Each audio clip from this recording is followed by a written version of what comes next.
अच्छा, डिडक्शन में आज हम लोग पढ़ेंगे 4 सेक्शन पढ़ेंगे, 80 डबल जी, नहीं 3 पढ़ेंगे, 80 डबल जी, 80 QQB और 80 RRB। ओके, ठीक है। अच्छा, उसके बाद हम लोग को सम्स करना है यार। हम वेट कर रहे हैं कि तुम लोग सारा सेक्शन एक बार बढ़िया से पढ़ लो। ओके, आइए 80 डबल जी पर आइए। 80 डबल जी पढ़ाने से पहले कुछ बात बोलेंगे। बहुत टैक्स पढ़ा, बहुत नॉलेज आ गया ना, बहुत नॉलेज। तो एक सवाल का मेरे को ईमानदारी से जवाब दे।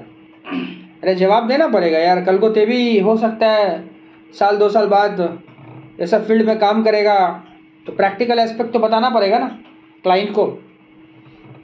तेरे पास एक क्लाइंट आया, क्लाइंट बोल रहा है कि देखिए मेरे को कंपनी से हाउस रेंट अलाउंस मिलता है। बोला हाँ ठीक है, अच्छा बात है। मेरा अपना घर नहीं है तो मैं एग्जम्पशन क्लेम कर ले। बोला हाँ कर लीजिए एग्जम्पशन क्लेम, 1013A में एग्जम्पशन क्लेम कर लीजिए हाउस रेंट अलाउंस। अब 80 डबल जी भी जो है वो हाउस रेंट अलाउंस का एग्जम्पशन का ही बात करता है। तो क्लाइंट बोलेगा कि दादा 1013A में मेरे को एग्जम्पशन दे दीजिए और 80 डबल जी में डिडक्शन दे दीजिए। तेरा जवाब क्या होगा? तेरा जवाब क्या होगा? जवाब लिख बता मेरे को। हाँ ले लीजिए, दोनों जगह ले लीजिए। वो ऐसा बात होता है, टैक्स का एग्जाम दे के आएगा, टैक्स में भी पास, कॉस्ट में भी पास। वाह वाह वाह वाह वाह। आप एक खर्चा पेमेंट करोगे और बेटा दो जगह बेनिफिट, एक जगह एग्जेम्पशन एक जगह डिडक्शन। हाँ तो अरे ऐसा कैसे हो सकता है? तब तो हो गया, खेल खत्म। ऐसा नहीं होना चाहिए। तो क्या होना चाहिए? यही होना चाहिए, अगर एग्जम्पशन क्लेम करते हैं तो डिडक्शन क्लेम मत कर, डिडक्शन क्लेम करता है तो एग्जम्पशन क्लेम मत कर। इसीलिए इस सेक्शन को जब पढ़ाएंगे, नीचे जब पढ़ाएंगे रॉ वर्ड्स, वह साफ साफ लिखा हुआ है कि those who are claiming deduction under section GG माने 80 जीजी में जो लोग क्लेम कर रहा है उन लोगों को 1013A का एग्जम्पशन नहीं मिलेगा। या हमको ऐसा बंदा दो जो 1013A में एग्जम्पशन क्लेम नहीं किया है, तो जीजी में हम उसको रिडक्शन दे देंगे। तो इसका मतलब ये कनेक्टेड है 1013A से। अब ये सब जो पढ़ रहा ना, खाली एग्जाम पास करने के लिए मत पढ़। हाँ बता रहे मत पढ़, तो क्या करे भैया, एटलीस्ट एक पेपर टैक्स इसको ऐसे पढ़ कि जब तक जिंदा रहेगा तब तक इस सब को याद रख। नहीं तो बहुत दिक्कत होगा प्रैक्टिकल फील्ड में, क्योंकि टैक्स तेरे को हर फील्ड में काम लगेगा। समझ रहा बात ना? अच्छा देख, सबसे पहला नंबर बात, जीजी का डिडक्शन मिलता है रेंट पेड पे। किसको मिलता है? एलिजिबल एसएससी कौन है? इंडिविजुअल और एचयूएफ। देख लिखा हुआ इंडिविजुअल और एचयूएफ। भैया कंपनी क्लेम करना चाहता है डिडक्शन, देख क्या? नहीं नहीं नहीं नहीं नहीं नहीं, खाली इंडिविजुअल एचयूएफ। क्या लिखा सुनना, rent paid by individual not receiving house rent allowance. अगर तुम हाउस रेंट अलाउंस नहीं रिसीव कर रहे हो तो ले लो जीजी का deduction. Qualifying exemption 1013A rent free accommodation. अब ऐसा हुआ, तुमको कंपनी बोला हम तुमको रेंट फ्री एकोमोडेशन देगा। पता होगा ना रेंट फ्री एकोमोडेशन का मतलब, घर मिलेगा रेंट नहीं देना पड़ेगा, कंपनी देगा, तो वो परक्यूजिट हो गया तेरा। अब कंपनी बोलेगा रेंट फ्री एकोमोडेशन दे रहे हैं, हाँ तो ले क्या बोलता है डिडक्शन। यहाँ पर ऐसा वाहियात वाला मजाक मत करेगा। डबल बेनिफिट, एक खर्चा करेगा मैंने ऐसा होता है क्या? एक बार पैसा दे दिया तो दो बार खा लेगा क्या? हाँ, एक बार फीस देगा हमको तो 4 बार पढ़ लेगा क्या? दो बार पढ़ लेगा? ऐसे नहीं होता है। एक खर्चा करो, एक डिडक्शन, एक एग्जम्पशन क्लेम करो। ठीक है, occupied by him for residential purpose. ठीक है, समझ गए? तो अमाउंट बताइए, डिडक्शन का अमाउंट बताइए, तो बहुत माथापेची करते हैं। हाँ तो लोअर ऑफ लेना 3 चीज का, क्या? Rent paid less 10% adjusted GTI, rent paid less 10% adjusted GTI, और क्या 25% ऑफ द एडजस्टेड जीटीआई, और 5000 पर मंथ। तीनों में जो छोटा होगा वो ले लेना। ठीक है, किसको दीजिएगा डिडक्शन? डिडक्शन देगा एसएससी, जो सेल्फ खुद भी हो सकता है, स्पाउस, माइनर चाइल्ड, मतलब मेजर चाइल्ड को इसका डिडक्शन नहीं मिलता है। समझ में आई है ना? Not own accommodation at a place of work, बहुत इंपॉर्टेंट बात है। तो बेंगलोर में रहता है, बेंगलोर में नौकरी करता है, बेंगलोर में रहता है, बेंगलोर में नौकरी करता है, बेंगलोर में तेरा अपना घर है, तेरे नाम पे अपना घर है, लेकिन तू बोलता है नहीं रहेंगे हम अपना घर में, मेरा शौक कुछ अलग है, हम रेंटेड घर में रहेंगे, मेरे को डिडक्शन चाहिए जीजी का। अच्छा, मैंने जितना भी टोपी पहनाना है सब पहनाओगे इनकम टैक्स को।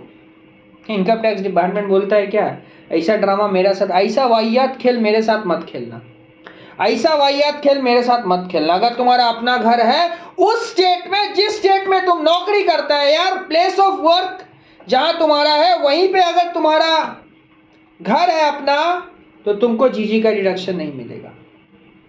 अब मान लो मेरा कोलकाता में अपना घर है, हम बॉम्बे में नौकरी करते हैं, बॉम्बे में अपना घर नहीं है, वहां रेंटेड हाउस नहीं है, तो क्या मेरे को जीजी का डिडक्शन नहीं मिलेगा क्या?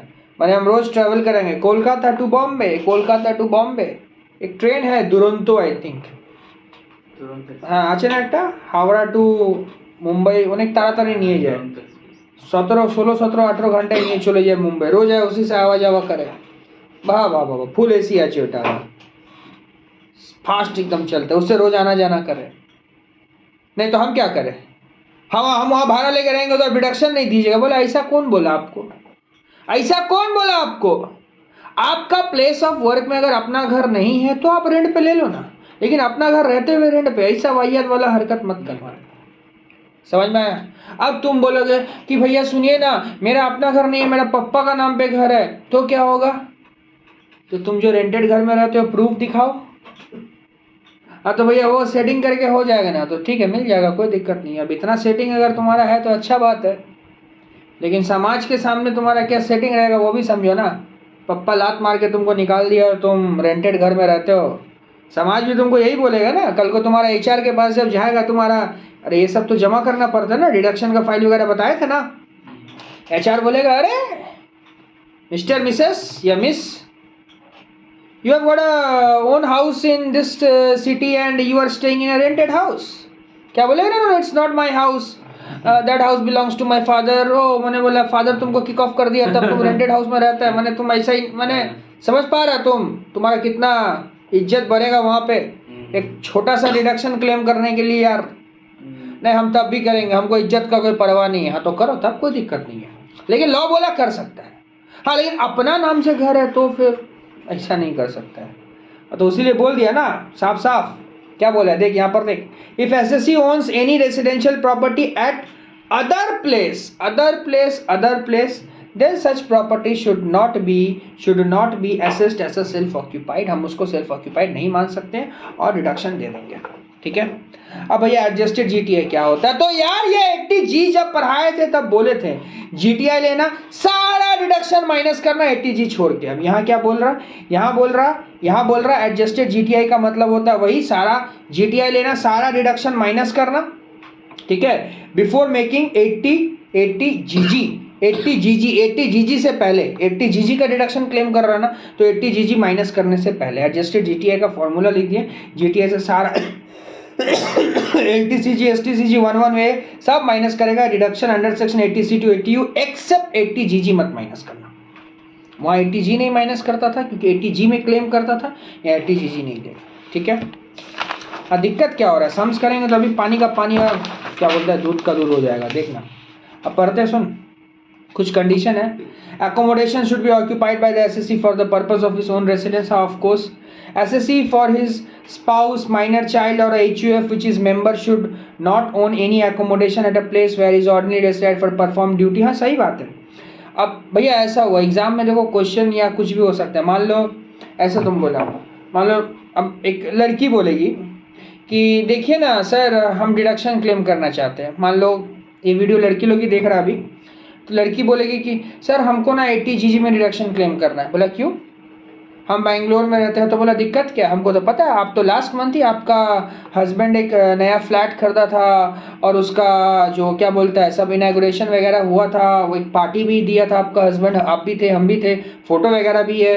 बोला हाँ तो क्या वो मेरा हस्बैंड के नाम से है, हम रहना नहीं चाहते हो, तो क्या अभी है रिश्ता है, मतलब डिवोर्स वगैरह नहीं ना? वो बोला नहीं ऐसा कोई बात नहीं, हम लोग को सब कुछ सही चल रहा, लेकिन हम अपना हस्बैंड का घर में नहीं रहना चाहते, हम रेंटेड घर में रहना चाहते। बोलते देखिए ड्रामा मत करिए, जब आपको रिडक्शन लेने का बारी आता है तो आप स्पाउस को इंक्लूड कर लेते हैं, और अभी आपको बोले हम वहां पे रहने के लिए तो आप नहीं रहोगे, समझ रहा बात?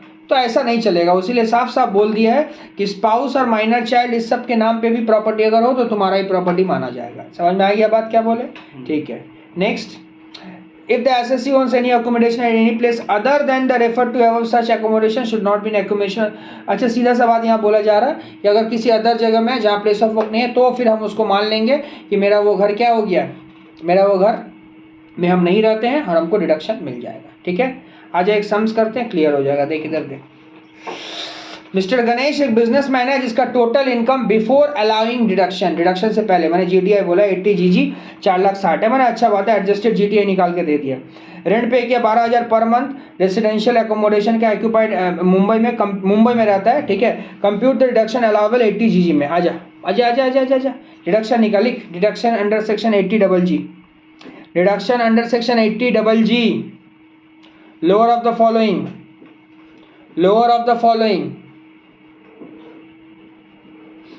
Number 1 rent paid, rent paid में क्या लेगा, रेंट पेड रेंट पेड कत আছে লেখো, रेंट पेड कत আছে কনসোলিডেটেড ভ্যালু নাও, দাঁড়া দাঁড়া রেন্ট পেড কত আছে 12,000 টাকা পার মাস আছে কি, তাহলে 12,000 ইনটু 12 কত হচ্ছে 1,44,000 লেখো, 1,44,000 ইকুয়াল টু দিয়ে লেখো 1,44,000 আর ওটা দিয়ে মাইনাস কি করতে হবে 10% অফ অ্যাডজাস্টেড জিটিআই। আর অ্যাডজাস্টেড জিটিআই মানে কি, জিটিআই মানে হচ্ছে অ্যাডজাস্টেড জিটিআই মানে হচ্ছে वो जीटीआई है जहाँ से सारा डिडक्शन माइनस कर दिया गया खाली 80 जी छोड़ के। तो साफ साफ तो देखो बोल दिया 4,60,000, तो 4,60,000 का 10% कितना होता है 46,000, तो 1,44,000 दिए 46,000 माइनस करो। क्या लिखना पड़ेगा, अरे लेस लिखा था ना 4,60,000 10% माइनस করে দেখাতে পারতে কত হচ্ছে 98, তাহলে এক নম্বরে 98 বেরোলো, দু নম্বরে কি বলেছিল, এক নম্বরে 98 এসছে, দু নম্বরে কি বলেছিল, दो नंबर में क्या बोला था 25% ऑफ द एडजस्टेड जीटीआई, तो ले 4,60,000 का 25% 1,15,000, 1,15,000 और क्या बोला, हाँ लास्ट की 1000 पर मंथ, तो 5,000 इंटू 12 60,000 তিনটার মধ্যে ছোটকা কি আছে 60,000 টাকা, লিখে দাও ডিডাকশন পাবে 60,000 টাকা, 60,000 টাকা ডিডাকশন পাচ্ছ, 60,000 का डिडक्शन मिलेगा। এটা হচ্ছে ডিডাকশন আন্ডার সেকশন 80 जी। ঠিক আছে, अच्छा এবার 80 QQB और 80 RRB। भैया QQB क्या चीज का बात करते हैं, बुक का, बुक का क्वालिटी, क्वालिटी बुक, अरे बुक बुक बुक, राइटर लोग जो बुक नहीं लिखता है, हाँ तो बुक लिखता है तो रिडक्शन दे ना, खर्चा वर्चा इतना करता है यार। तो सुन 80 QQB royalty income of resident author, non resident author को इसका रिडक्शन नहीं मिलेगा। रेसिडेंट ऑथर अगर तू है माने रेसिडेंट ऑथर अगर है तभी तेरे को रिडक्शन मिलेगा QQB में, नहीं तो नहीं मिलेगा। बुक्स पे अदर देन टेक्स्ट बुक, तुम्हारे स्कूल में जो बुक पढ़ाया जाता था ना वो बुक जो लिखेगा उस पर रिडक्शन नहीं मिलेगा, उसने बोल दिया other than text book for school. और क्या बोला, कमेंटरीज, अरे कमेंटरीज क्या होता है ये थोड़ा समझिएगा गुरु। कमेंटरीज क्या होता है पता है, अब जैसे मान ले ये कमेंटरीज वगैरह सब जरूरत पड़ता है अगर तू बड़ा सा एक प्रैक्टिशनरी बन गया है इनकम टैक्स का, तब तेरे को सब चीज़ का जरूरत पड़ेगा। अब जैसे कोई भी केस स्टडी आता है तो केस स्टडी को पूरा एक्सप्लेनेशन चाहिए ना तेरे को, अरे पगला तेरे को भी तो सामने वालों को एडवाइस देना पड़ेगा यार, प्रैक्टिस में मैंने एडवाइस देना पड़ा, हम पढ़ा रहे मैंने मेरे को एडवाइस देना पड़ेगा, तो हमको पढ़ के ही पढ़ाना पड़ता है। मेरे को TDS नहीं पता था, TDS पढ़ते हैं पढ़ाते हैं तभी पता चलता है, ऐसे नहीं होता है।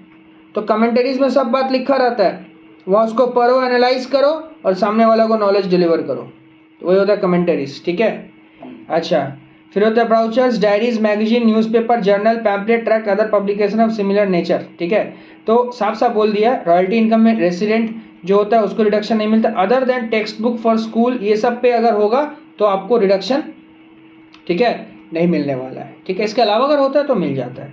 कितना percent, 100% of net royalty income या 3 लाख दोनों में जो लोअर होगा वो। No reduction under other provision, और कोई प्रोविजन रहा तो आपको रिडक्शन नहीं मिलेगा। कंडीशन क्या सुन, royalty from outside India should be brought in India, India का बाहर था इंडिया में लाया, in foreign exchange within 6 months from the end of the previous year in which such income is earned, an extended period is allowed by the competent authority RBI। यहाँ golf है, बाहर में income था, India में लाया, तो बोला कोई दिक्कत नहीं है, अगर उसको आरबीआई एक्सटेंड करता है 6 महीना तक तो रिडक्शन मिल जाएगा। अब सुन, if royalty is received on percentage basis तो maximum 15% of the book sold, मैंने अगर तुम फॉरेन में था, फॉरेन से यहाँ लाया, फॉरेन से यहाँ लाया, फॉरेन में लिखा रेसिडेंट ही है, यहाँ लाया, यहाँ ला के तुमको आरबीआई एक्सटेंशन दिया 6 महीना का, तो मैक्सिमम जो तुम सेल कर रहे हो उसका 15% तुमको रिडक्शन मिल जाएगा। कितना परसेंट मिल जाएगा? 15%। समझ में आया? एक छोटा सा एग्जाम्पल लिख दो, उसके नीचे लिख, एग्जाम्पल लिख, if royalty of 2 lakh received, if royalty of 2 lakh received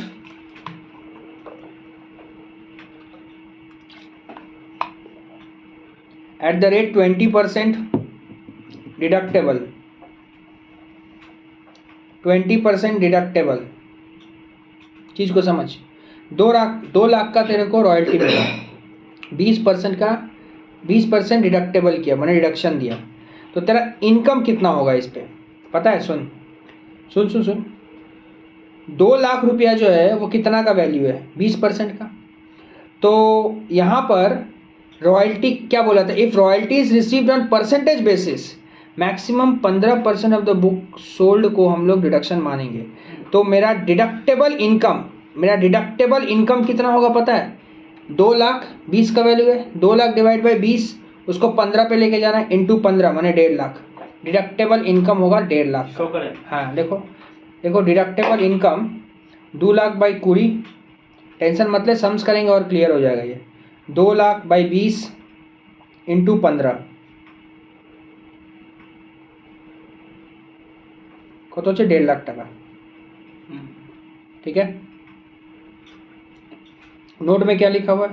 reduction under section 80 QQB shall not be available in respect of royalty income from textbook for school guides, commentaries, newspaper, journal, pamphlet पहले बता दिए थे, इस सब पे deduction नहीं मिलता है। Net royalty income means actual income से माइनस करेगा एक्सपेंस, एक्चुअल इनकम से माइनस क्या कर देगा? एक्सपेंस माइनस कर देगा। समझ में आया बात क्या बोले? अब देख एक सम्स करेंगे पूरा क्लियर हो जाएगा। देख क्या बोला सुन, मिस्टर आकाश रिसीव रॉयल्टी 2,88,000 का फ्रॉम अ फॉरेन कंट्री। हाँ फॉरेन वाला में दिक्कत है भैया, थोड़ा सम्स करवा दीजिए ना। हाँ तो आना, 2,88,000 का फॉरेन कंट्री से मिला है उसको, from a book author him work of little nature of royalties 18% of the book value of the book, expenditure incurred by him for earning this royalty 40,000, amount remitted to India till 30 September 2022 कर, उसको 22 করে দাও তো, 22 हाँ 21 আছে ना, 22 করে দাও। हाँ तो 6 महीने तक ही तो हो रहा, मार्च में खत्म हो रहा, सितंबर है, 6 महीने नहीं, अप्रैल मई जून जुलाई अगस्त सितंबर हो जाएगा। कितना है? 2,30,000। रिमेनिंग अमाउंट जो है was not remitted to India 31 March 2023, कम 23 कर दे, उसको 23 कर दे, ऊपर वाला 22, सितंबर 22, मार्च 23। Compute the amount included in GTI, Mr. Akash, and the amount of reduction which is eligible under section 80 QQB। अच्छा सवाल आगे सुनो, सुन सुन सुन, कितना था? छोटा छोटा करके लिखेगा। 2,88,000 था, खर्चा कितना हुआ था? 40, तो माइनस करना, 2,88,000 से माइनस कर 40, 2,88,000 से माइनस कर दे तो 40,000 কত হচ্ছে বলো তো? মাইনাস করো না, 2,88,000 দিকে 40,000 মাইনাস করো, 2 लाख लिखो, 2,48,000, 2,48,000 लिखा, 2,48,000। अब नीचे लिखेगा income included in GTI, GTI में कितना इनकम है? इनकम इंक्लूडेड इन जीटीआई क्या बोले थे? 100% ऑफ नेट रॉयल्टी इनकम, छोटा छोटा करके लिख, 100% ऑफ नेट रॉयल्टी इनकम, ठीक है, मतलब 100% निकालना। अभी जे फिगरटे बेरिয়েছে তার 100% বার করো, দেখো দেখো দেখো দেখো কত হচ্ছে? 2,48,000 আর কত ছিল এখানে? 3 লাখ ছিল তো, তা 2,48,000 নেব, কেন কি লোয়ারটা নেব না। আচ্ছা এবার ডিডাকশন কত পাবো? শোন কি বলেছে, 18%, 18% বলেছে না, তার মানে 2 লাখ কত আছে? 48, 2 লাখ না সরি আই থিঙ্ক না না না 2,48,000 তো আমাকে দুটো জিনিস এখানে বার করতে বলেছিল, compute the amount included in GTI, তো এটা বলে দিলাম, ইনকাম ইনক্লুডেড ইন জিটিআই কত আছে বলে দিলাম। হ্যাঁ তা আমার কত টাকা জিটিআই তে ইনক্লুড আছে সেটা বলে দিলাম। ওকে এবার জিজ্ঞেস করেছে কি ডিডাকশন তুমি কত টাকা পাবে, তো লেখো, জায়গা না থাকলে উপরে লিখে নাও, উপরে লিখে নাও, अरे पेपर का टॉप में ऊपर लिखे था जाएगा, अब देखो लिखो deduction under section 80 QQB 80 QQB क्या बोले थे याद है? अरे ऊपर वाला जो भी सम्स करे उसको याद करना है। क्या था 2 लाख था ना, 2 लाख पे 20% मिला था, तो यहाँ तेरे को कितना मिला 2,88,000। एक्सपेंस माइनस मत करेगा 2,88,000। 2,88,000 पे हम लोग कितना मारते हैं, कितना वैल्यू है 2,88,000 18% का वैल्यू है ना। अरे बोला ना रॉयल्टी 18% है, तो 2,88,000 18 का है लेकिन हमको 15 मिलेगा, तो 2,88,000 डिवाइड बाई 18 इंटू 15 করে দাও তো। 2,88,000 ডিভাইড বাই 18 इंटू 15 করে কত আসছে 2,40,000 হবে। তাহলে 2,40,000 টাকা রিডাকশন পাবে।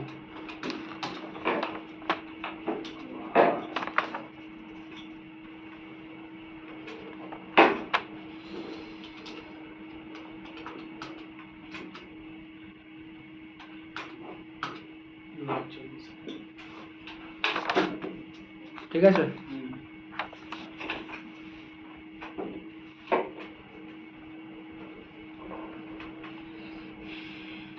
ठीक है। 80 RRB क्या बोलता है, तो पूरा सेम है QQB की तरह। वो रॉयल्टी का बात बोलता था और ये पेटेंट का बात करेगा। अब पेटेंट रॉयल्टी में अंतर क्या है? पेटेंट का मतलब यही होता है कि फॉर्मूला, जैसे मान ले हम अपना पेटेंट है मेरे पास, हम तेरे को देते हैं, माने हम कैसे जो चीज़ हम बनाते हैं वो चीज़ हम तुमको बनाने दिए, तुम कैसे बनाएगा उस फॉर्मूला को। जैसे मान ले अब जैसे लेस का चिप्स बनाने का पेटेंट मेरे पास है, फॉर्मूला मेरे पास है, वो फॉर्मूला हम तुमको देना चाहते हैं, तो तुम उसको कैसे बनाओगे, तो वही होता है पेटेंट। पूरा सेम है और कुछ अलग नहीं है, बस इतना ही अलग है कि वो पेटेंट था। ठीक है, ठीक है, यहाँ तक रहने तो।